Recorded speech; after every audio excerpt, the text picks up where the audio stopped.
देवभूमि उत्तराखंड में भांग की व्यावसायिक खेती को बढ़ावा देने को लेकर एक बार फिर चर्चाओं का दौर शुरू हो गया है।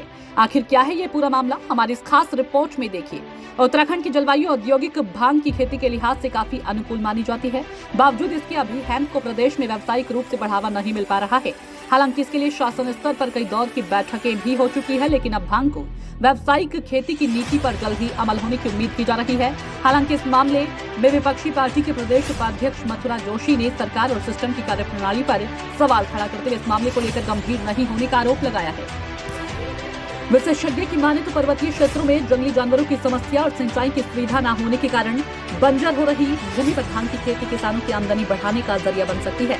गौरतलब है कि साल 2017 में तत्कालीन सरकार के समय प्रदेश में धान की खेती को बढ़ावा देने की पहल शुरू की गई थी, जबकि मौजूदा समय में ट्रायल के तौर पर देहरादून, पौड़ी, बागेश्वर, चंपावत, चमोली और अल्मोड़ा जिले में 36 किसानों को भांग की खेती के लिए उद्यान विभाग और आबकारी विभाग ने मिलकर औद्योगिक हेम्प और मेडिकल कैनाबिस नीति का प्रस्ताव किया है।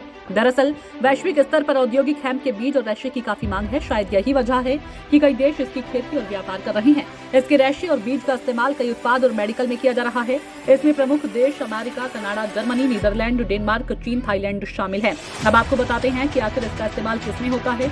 दरअसल हेम्प के बीज का इस्तेमाल स्नैक फूड, अनाज, सूप, चटनी, मसाला, बेकरी, पास्ता, चॉकलेट, पेय पदार्थ, एनर्जी ड्रिंक, जूस बनाने में किया जाता है। इसके अलावा कॉस्मेटिक उत्पाद, रेशे, फाइबर का, टेक्सटाइल, पेपर, ऑटोमोबाइल, फर्नीचर सहित कई अन्य तरह के उत्पाद बनाए जाते हैं। नीति का अंतिम प्रस्ताव तैयार कर शासन को भेजा गया है।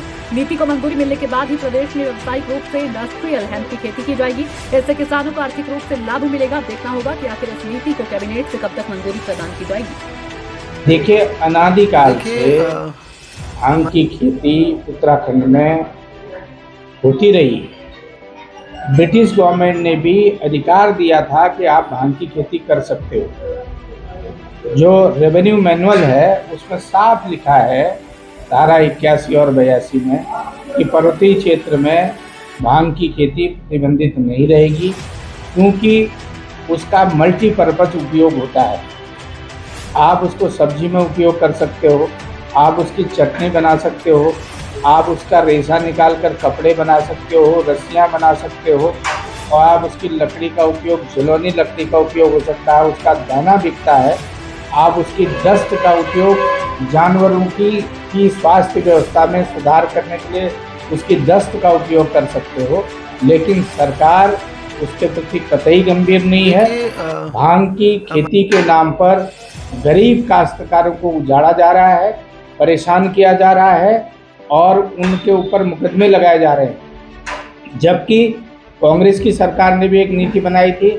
उसके बाद भाजपा की गवर्नमेंट ने, त्रिवेंद्र सिंह की सरकार ने नीति बनाई, लेकिन वर्तमान सरकार के अधिकारी भांग की खेती के उत्पादन में किसानों को परेशान कर रहे हैं। जबकि पर्वतीय क्षेत्र में ये ट्रेडिशनल खेती है, इसको खेती का नाम दिया गया है।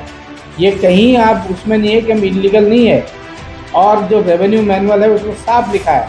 हमारी मांग है कि सरकार पर्वतीय क्षेत्र की विषम भौगोलिक परिस्थिति को देखते हुए सरकार को भांग की खेती उत्पादन का लाइसेंस जारी करना चाहिए या उस खेती को लीगलाइज करना चाहिए। देखिए, जहाँ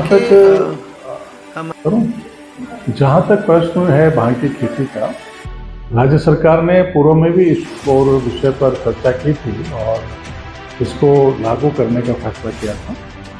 हमारी वर्तमान सरकार भी अपने मुख्यमंत्री पुष्कर सिंह धामी जी भी चाहते हैं कि राज्य के जो इस तरीके का उद्योग है, राज्य में जिस तरीके से खेती है, राज्य की जो परंपरागत खेती है और जो जड़ी बूटियाँ हैं, ये भी बढ़ी जाएं और इससे लोगों को कष्ट मिले। भांग का निश्चित रूप से विदेशों में काफ़ी खपत है और भांग के कपड़े बनाए जा रहे हैं, वस्त्र बनाए जा रहे हैं, जैकेट बनाए जा रहे हैं, तमाम तरीके के, और दूसरे उत्पादकों में खाने के चीज़ों में भी भांग का उपयोग हो रहा है। तो निश्चित रूप से अगर भांग की खेती उत्तराखंड राज्य में होगी तो उससे उद्योग बढ़ेगा, यहाँ के लोगों का रोजगार बढ़ेगा। सरकार के संज्ञान में सारे विषय हैं और जो विभाग है उस पर काम कर रहा है। अब वो देरी क्यों हुई है, क्या उसके कारण है, निश्चित रूप से आने वाले समय में सरकार उसका संज्ञान लेगी।